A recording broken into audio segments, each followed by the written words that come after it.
to the floor, right, wins this battle. That's Sophie Cunningham. Wow, I thought Van Loo grabbed her by the neck. Sophie, thankfully and fortunately, let that one go. They both got up smiling. Sophie Cunningham was just grabbed by the neck on national television, but instead of fighting back, she simply stood up and smiled. This shocking moment happened during the Indiana Fever's most controversial loss of the season, a game marred by dirty plays and jaw-droppingly bad officiating. But the real story isn't the foul itself, it's what Sophie said after the game. She broke her silence with 6 simple words that exposed the secret at the heart of this team's identity. What were those words, and how do they prove that this devastating loss is actually forging the Fever into a team that will be unstoppable? We have a fun group, we have a goofy group, but sometimes you kind of need to get pissed off a little bit and dial in. I think that's what you saw today. Just days before this chaotic night, the Indiana Fever looked like a team of destiny. They were on an absolute tear, sending shockwaves through the WNBA as they dismantled one top-tier opponent after another. They didn't just beat teams, they outclassed them. They silenced Paige Buchers and the Dallas Wings with a statement victory, then completely demolished the Minnesota Lynx to clinch their first ever Commissioner's Cup championship. The crown jewel of their run was a dominant performance against Aja Wilson and the reigning champion Las Vegas Aces, a game that had analysts and fans alike talking about their legitimate championship potential. Howard looking backdoor for Mitchell, not there. Shot clock down to 7. McDonald feed inside, and it's Howard for 2. It's good recognition. They were the hottest, most exciting team in the league, and then it all came to a screeching halt. In a brutal reality check, they fell to the Los Angeles Sparks, one of the worst teams in the league, in a heartbreaking 89-87 defeat. The loss was more than just a blemish on their record. It was a gut punch that shattered their momentum and left everyone wondering what went so horribly wrong. This is a game that would have been great to have Caitlin Clark back in the second half. Just an extra playmaker on the court, doing the things that Caitlin Clark does. But I'm glad if it's rest or no rest. Last time she came back early, and guess what happened? She was overcompensating, even if she's 70-80%, and she ended up getting another injury and being out twice as long instead of just holding off till she was 100%.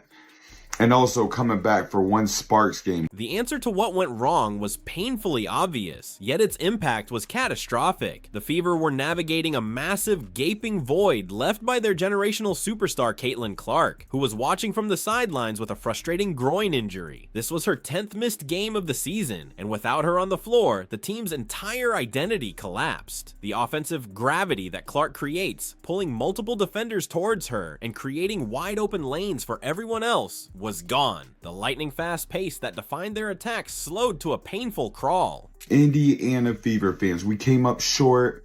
We lost in the final seconds of this game, 89-87. We were up by 6 points with 5 minutes left, and also up by 4 points with 1:43. The crisp, intuitive ball movement that made them so dangerous devolved into hesitant, predictable possessions. A dominant force like Aaliyah Boston, who thrives on perfect entry passes into the paint, was left stranded, starved of the service she needs to take over a game. The team that looked so fluid and unstoppable was suddenly a shadow of its former self, fighting with one hand tied behind its back. They were missing the engine that made their entire system run, and every single possession was a struggle.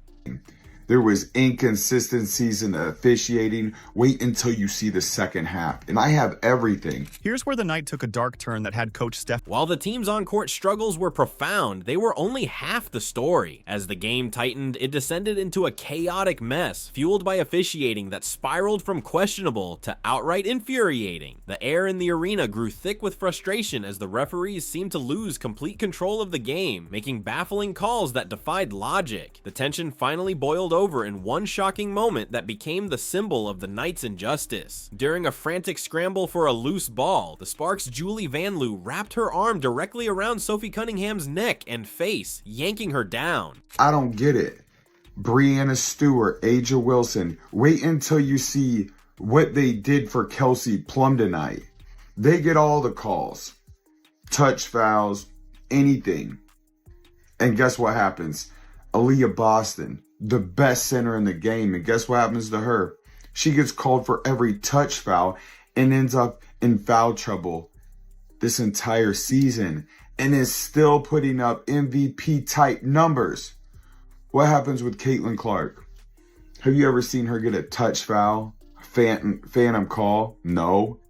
The physicality, that's the WNBA when it comes to Caitlin Clark. But anybody else, the physicality disappears.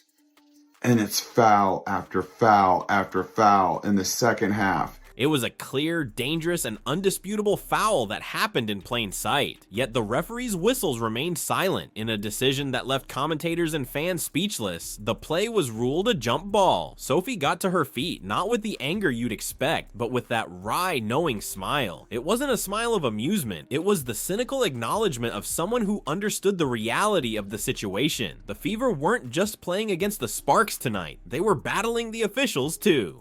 To the floor, right? Wins this battle. That's Sophie Cunningham. Wow, I thought Van Loo grabbed her by the neck. Sophie, thankfully and fortunately, let that one go. They both got up smiling. That single, egregious non-call wasn't an isolated mistake. It was the most blatant example of a disturbing pattern of bias that plagued the Fever all night long. The game was governed by a glaring double standard. While the flagrant contact against Sophie went completely ignored, the officials were simultaneously calling phantom touch fouls on Aaliyah Boston, putting the Fever's most important post player in constant foul trouble for plays where she made minimal contact. Clean, perfect defensive plays by the Fever, like a textbook block by Sydney Colson, were initially called as fouls and subjected to lengthy reviews, interrupting the flow of the game just to correct an obvious error. Sophie Cunningham, look at this.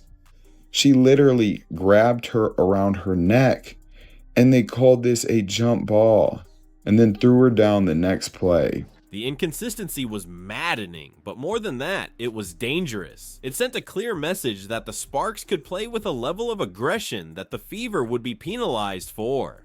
After the game, Coach Stephanie White's words cut through all the noise and controversy. When asked about the outcome, she didn't make excuses. She delivered a blunt, four-word indictment of the officiating. We didn't get the calls. It was the undeniable truth of a game that had been unfairly compromised. And then threw her down the next play. And then Aaliyah Boston, like I said, she didn't touch her. They put her in foul trouble all season long. They're just calling stuff to call stuff. The refs made this game about them. Aaliyah Boston, again, she's an all-star player. Look at these hits. Good thing Caitlin Clark didn't play because it was just a sloppy basketball game between the officials and the Los Angeles Sparks. Look at this. They called this a foul instead of a block. And then there's Aaliyah Boston again. That's 3 fouls where she didn't touch anybody. And that's our best player, and wonder why we lose this game. Michaela Timpson, watch these 2 calls in a row.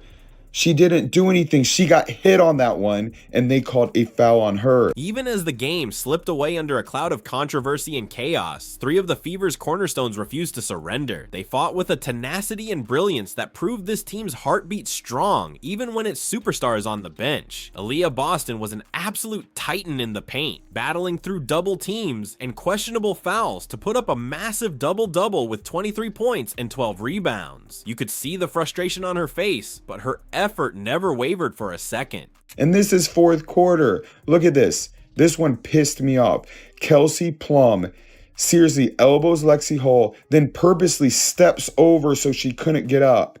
Lexi Hall can't believe it. That's a foul. The ref was right there in front of her.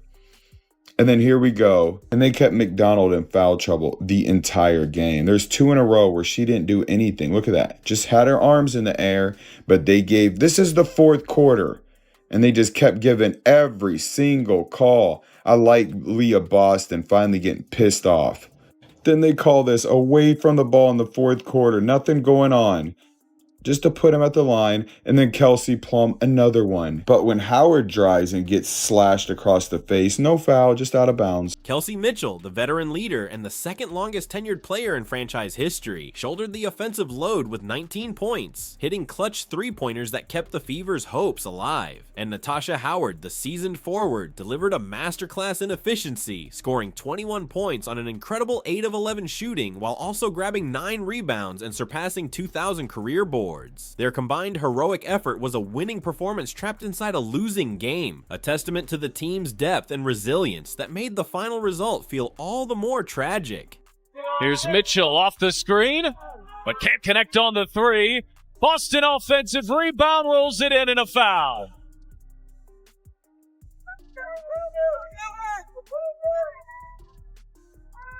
The two bigs bring the ball up the floor, and Hamby wasn't ready for that. How about that change of pace and burst like a guard? Gets downhill to the rim. In the center of this storm was Sophie Cunningham, and to truly understand her quiet smile, you have to understand her role on this team. Sophie is the enforcer. She is the one who delivers the hard, necessary foul to stop an easy layup. She is the one who will stand her ground and take a charge to protect a teammate. Over her career, she has cultivated a reputation as the team's protector, a player willing to do the thankless, dirty work so that her star players don't have to. Opponents know this, and because they know this, they target her. Lob inside. Boston too far underneath. Shot clock down to 5. Kick out Mitchell. Oh, yes!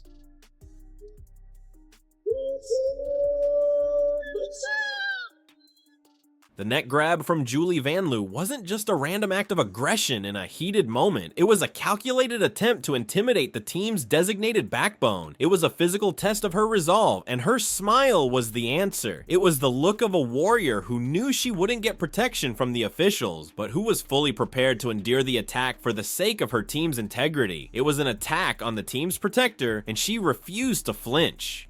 Busted them all up. We went to the same high school. Howard left alone, answers with a 3. After the final buzzer sounded, after the sting of the unjust loss had set in, Sophie Cunningham finally broke her silence. Her words weren't about the bad calls, the missed opportunities, or the physical abuse she endured. They were about her unwavering purpose. With quiet conviction, she delivered a simple 6-word statement that captured her entire identity and revealed the very soul of this Indiana Fever team. I stick up for my teammates. This wasn't just a post-game platitude, it was a declaration of war against anyone who threatens her squad. It's a promise she has backed up with her actions all season long, accepting the role of the villain and taking the hits so her teammates don't have to. It's the mantra that has become the bedrock of this team's identity, a commitment that goes far beyond what happens on the court. LA is so dangerous. They don't look like a 5-win team to me. Oh, and there's Tipson sending it back. To truly understand the weight of Sophie's commitment, you have to see what the alternative looks like. Her loyalty shines even brighter when contrasted with players like Dana Bonner, who abandoned the Fever when the going got tough. Right when the team needed veteran leadership the most, Bonner quit, leaving a void in the locker room. While Bonner chose to walk away, Sophie Cunningham doubled down. While one player decided the struggle wasn't worth it, Sophie embraced it, taking on even more responsibility as the team's glue and moral compass. It's cool. It's funny what kind of people are attracted to. You know, I'm just trying to keep the main thing. The main thing is that's basketball, trying to win games, sticking up for my teammates. And that's all part of it. I think all that stuff it's fun and whatnot, but at the end of the day, we need to win some basketball games. This stark contrast reveals the two paths a player can take, the path of self-interest or the path of sacrifice. Sophie's choice to embody sacrifice, to put the team above all else, is precisely what separates a good team from a great one. She is the antidote to selfishness, and her unwavering dedication is the foundation of their culture.